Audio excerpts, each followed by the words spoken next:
Nggak, kalau bahasa Arab kan saya nggak ngerti kadang. Artinya apa saya minta, gitu. Jadi saya lebih suka berdoa dengan bahasa yang saya mengerti, gitu. Walaupun bahasa Arab nggak jelek, bagus banget Bu. Bahasa Arab itu bahasa Quran. Ketika ibu dan bapak bisa berdoa dengan bahasa Arab dan tahu artinya, itu bagus banget. Tapi setidaknya kita harus paham apa yang kita minta kepada Allah. Jangan gini Bu, dulu saya sebelum ke RDAY mintanya rezeki Bu. Ya Allah, banyakin rezeki saya, besarkan rezeki saya. Tapi kok saya ngerasa nggak dikabul-kabulin ya? Karena yang saya minta rezeki. Rezeki itu kan global. Teman rezeki, suami rezeki, anak rezeki, nafas rezeki. Kita berkumpul di tempat ini rezeki. Tapi kan saya nggak sadari itu. Nah Pak Haji mengajarkan kepada saya, Bu, kalau lu mau minta duit ke Allah, ngomong Bu minta duit. Minta sama Allah. Gitu. Mau lunas hutang, bilang Allah yang lunasin hutang-hutangnya. Mau kaya Allah, buat saya kaya raya. Allah buat hati saya senang. Allah buat hati saya nyaman ketika beribadah. Apapun bisa kita minta kepada Allah asalkan keyakinannya tingkat dewa kalau kata Pak Haji.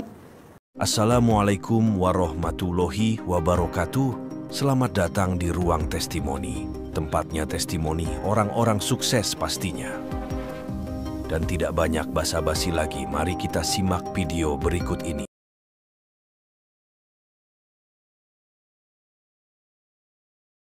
Ya karena kita akan lebih lagi, minta lebih lagi. Dan mantes-mantesin bahasanya beliau. Gitu. Mantes-mantesin ibadahnya, mantes-mantesin sedekahnya, mantes-mantesin akhlak yang buruknya udah mulai dilepas, sifat 18-nya gitu. Makanya beliau sering banget ketika orang Pak Haji, saya mau kaya raya, tajir melintir. Gak bisa Bos, lu pantesin dulu muka lu. dengan ya, saya pikir dulu, emang ada muka orang gak pantas kaya ya gitu. Tapi ternyata bukan itu maksudnya. Ya dari beliau tuh clue, kitanya harus pintar juga gitu. Maksudnya tujuannya apa sih kok bilang mantes-mantesin mukanya gitu. Jadi mantes-mantesin lah kita buat takjub ke Allahnya apa gitu. Saya juga dulu bingung Pak, ketika baru-baru kesini, beberapa bulan di sini, saya diajarkan untuk mencari takjubnya Allah. Bahasanya dulu kan belum takjub nih, bahasanya ridho Allah. Kenapa saya lagi banyak hutang, kemudian usaha saya hampir bangkrut, yang harus dikejar ridhonya Allah. Terus saya nggak mudeng tuh Pak Haji, nggak mudeng. Tapi iya aja, diajarkan Bu, setiap berdoa saya hadir di tempat ini karena mencari ridho Allah Ta'ala. Setiap mulai berdoa, setiap mulai ijab.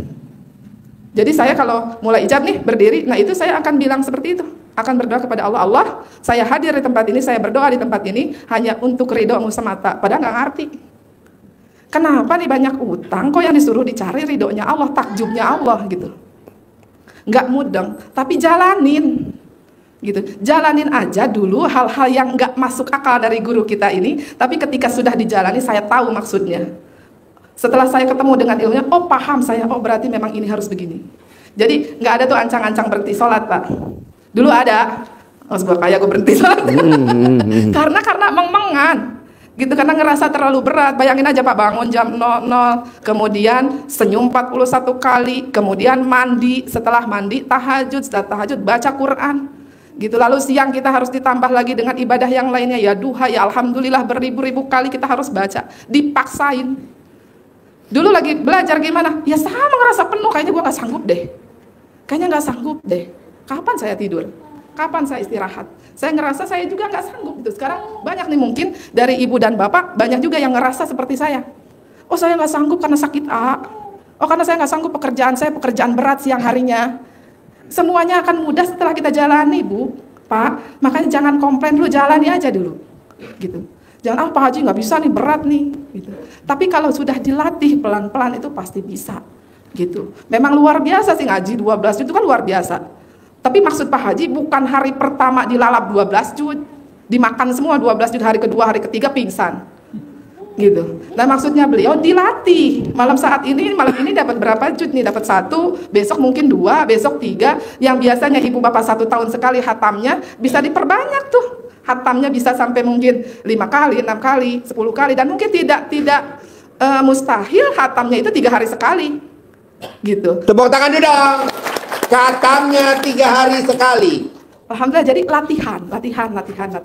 Ah ini belum terbiasa nih baca alhamdulillah ini kan kalau dibaca alhamdulillah itu saran dari Pak Haji 999 kali 27 kali dikali 27 kali. Begitu ya Pak Haji? Iya. Dan itu kalau dikerjakan Pak, Misal bangun jam 00, kemudian baca senyum 41 kali, kemudian mandi, kemudian tahajud, baca Quran 12 juz, baca Alhamdulillah 1000 kurang 1 kali 27, kemudian ditambah lagi sholat tobat, kemudian ditambah lagi apa lagi tuh amalan-amalan yang lainnya. Itu saya jamin sehari semalam nggak bakalan bisa makan, tidur, ataupun buang air. Bener nggak Pak Haji? Iya. Karena saya udah nyobain tuh gitu. Ini maksud guru saya apa sih kan gitu. Kok ini harus benar-benar dikerjakan, dipaksain gitu.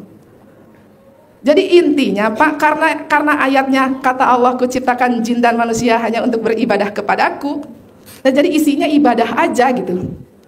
Jadi kan alhamdulillahnya bisa sambil aktivitas tuh. Sambil dagang, alhamdulillah, sambil cuci piring, alhamdulillah, daripada pikiran kita ke hajat terus.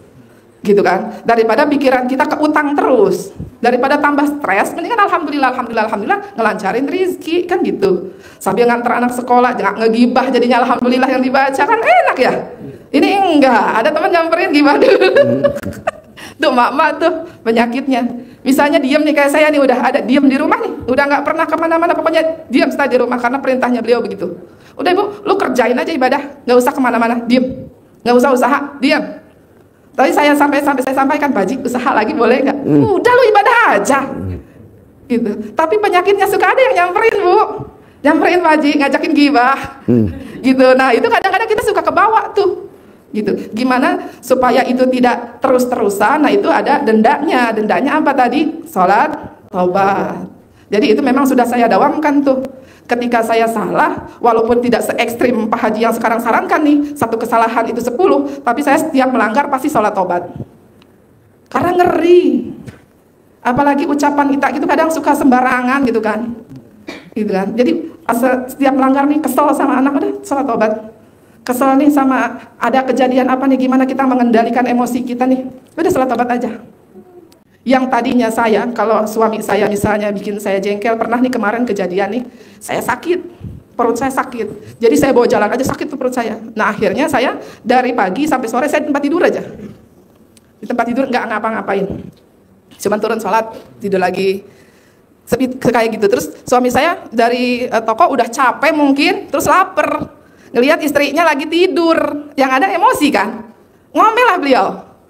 Mama, perut aku perih nih, perut aku lapar. Kamu masak apa? Aku nggak masak, aku sakit perut. Dan dia langsung buang muka ke dapur sendiri. Terus dia pergi beli makanan gitu. Nah, pas pergi dari makanan dia masih berlanjut ngomel karena masih kesel mungkin gitu kan. Saya bilang gini, giliran aku sakit aja, giliran papa sakit kayaknya harus dimanja deh. Mama tolong pijitin, mama tolong kerikin, mama tolong usapin. Kok giliran aku sakit ditanya juga enggak ya gitu. Bapak begitu gak Pak? Nah saya komplain tuh gitu waktu itu. Iya, jadi kalau Bapak sakit, obat yang paling manjur Bu, nenenin. Bener banget. Pakai air susu racun. Nah, jadi biasanya kalau sudah kejadian itu, Pak, saya akan marah berlanjut. Tapi saya selesai ngomong gitu, perut saya masih sakit, suami saya peluk dari belakang. Mama, maafin aku ya, aku lupa. Sip, tepuk tangannya. Wow, romantis. Aku hilap gitu. Yang tadinya Pak Haji kalau digituin tuh, oh saya akan galak. Apaan sih gitu kan? Kamu tuh akan membalasnya seperti itu kalau suami minta maaf. Gitu lebay gitu. Lebay. Tapi karena sudah tahu ilmunya, suami tahu ilmunya, saya tahu ilmunya, ya sudah dimaafkan, beres gitu. Cuman beberapa menit gitu. Dulu kan enggak. Kalau marah seminggu kuat nggak Bu? Iya. Diajak 2 bulan kuat. 2 bulan. Buju buset dah 2 bulan. Untung yang jawab malampir. Malampir. Jadi ya emosi itu bukan nggak ada, tapi dikendalikan gitu loh. Dilatih, dikendalikan. Mungkin biasa 2 bulan jadi sebulan. Iyalah, diskon apa? Kelamaan 2 bulan. Sebulan kalau bisa seminggu. Udah bisa nih sebulan, kurangin lagi jadi seminggu. Iya. Udah bisa seminggu, kurangin lagi jadi sehari. Udah bisa sehari 1 jam. Udah bisa 1 jam, ya 1 menit aja cukup. Itu namanya bidadari. Tepuk tangan dong. Kalau nggak bisa namanya sundul bolong. Jadi saya tadi peripatnya laporan. Terima kasih Pak Haji, terima kasih. Saya itu, suami gimana? Beliau bilang, nanya. Alhamdulillah 180 derajat, pokoknya berubah banget. Dan semua yang dulu yang istilahnya bikin saya marah, bikin saya dongkol, bikin saya kesel, atau mancing-mancing, suka yang unik-unik, kata Pak Haji tadi, sekarang udah enggak gitu. Jadi kalau beliau misalnya punya keinginan, nah keinginan ini saya kurang setuju, nanti didiskusikan. Mama kalau saya gini boleh enggak? Nah kalau saya bilang jangan, itu didengerin, dipakai gitu. Dulu kan enggak, saya di antara ada dan tiada. Iya kan? Gitu. Biasanya gitu tuh. Jadi kita ini para istri antara ada dan tiada. Ngomongnya banyak tapi kagak digubris gitu. Jadi mendingan Bu, banyakin sholat, banyakin tawasul, banyakin baca Quran. Jadi nanti ketika penyampaian kepada suami pun enak, kita nggak perlu bawel lagi. Gitu, mungkin ketika sebelum baca Quran, tawasul dulu suaminya namanya siapa, bacain Al-Fatihah. Jadi efek-efek baiknya juga suami kita dapat. Kepada diri kita juga, kepada anak-anak juga gitu. Jadi mungkin nanti yang biasanya kita sampaikan kita harus marah dulu, ini nggak usah marah dulu. Bahkan sekarang nih, saya dengan suami komunikasinya lihat-lihatan tidak ada paham. Oh kamu mau begini, oh kamu mau begitu gitu. Cuman ngeliatin mukanya doang. Gitu. Beliau lihat saya. Bapak kan enggak, yang dilihat alat kelamin ibu. Aduh.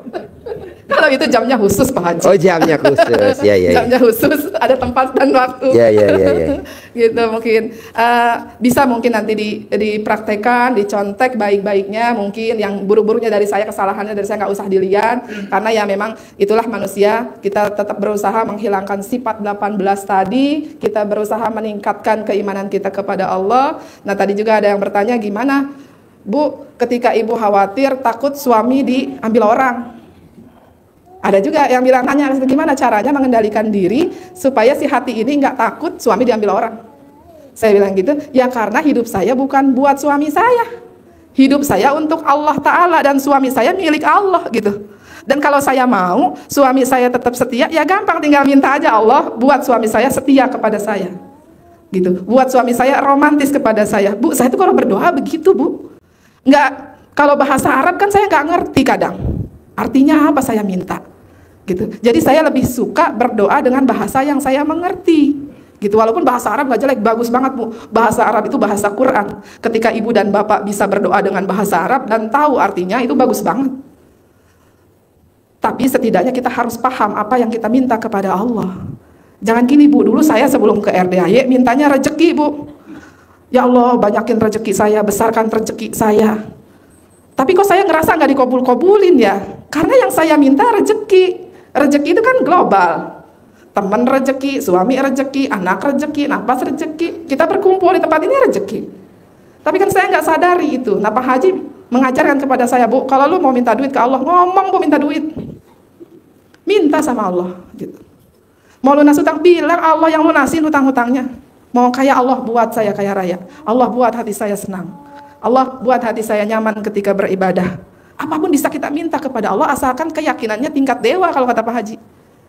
Harapan saya, semoga siapa saja yang telah menonton video ini jadi terinspirasi dan saya doakan semoga semua hajat Bapak Ibu semuanya bisa cepat terkabul dan saya doakan Ibu Bapak semuanya bisa secepatnya datang ke RDAY dan bertemu dengan Pak Haji dan anak-anak yatim tentunya.